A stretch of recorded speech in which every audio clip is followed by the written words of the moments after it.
the news at 5. Ryan? All right, thank you, Ross. Every year, the Commonwealth of Virginia donates hundreds of thousands of dollars to charities and nonprofit organizations. The Virginia Food Bank, for instance, is slated to receive $500,000 in the governor's proposed budget. But is the practice unconstitutional?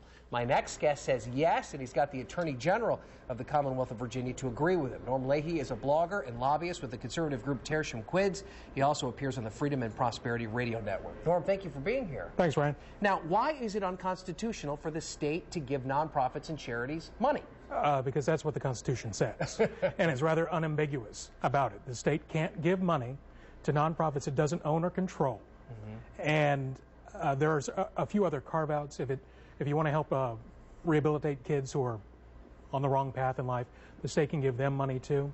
But otherwise, the prohibition is rather clear that you can't do this. Now, Governor McDonald this year has proposed about $1 million in funding for nonprofits to two different organizations. We talked about the food bank, but he's not the first. This is something that legislators have done for a long time. Why has it taken this long for someone to realize this is what the Constitution says? It raises an uncomfortable question, Ryan, is that nobody has probably read it. And, you know, they made a great hullabaloo about let's read the Constitution in Congress, and they messed that one up, too, if you remember.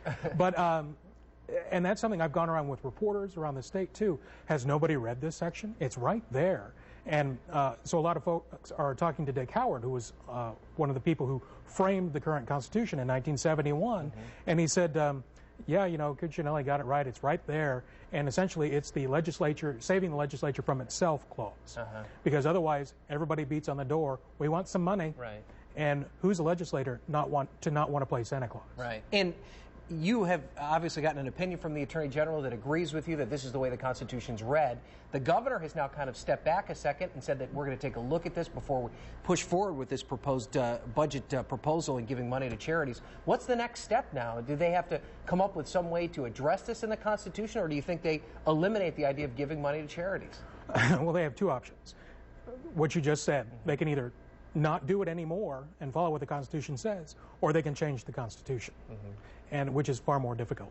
And what would it take to change the Constitution for people not familiar with it? It would have to go through 2 sessions of the General Assembly, each house, with an election in between, before it could go on the ballot, when everybody would be able to vote on it. It's kind of makes you wonder what else we haven't read about the Constitution. Well, let's read the rest of it and find out.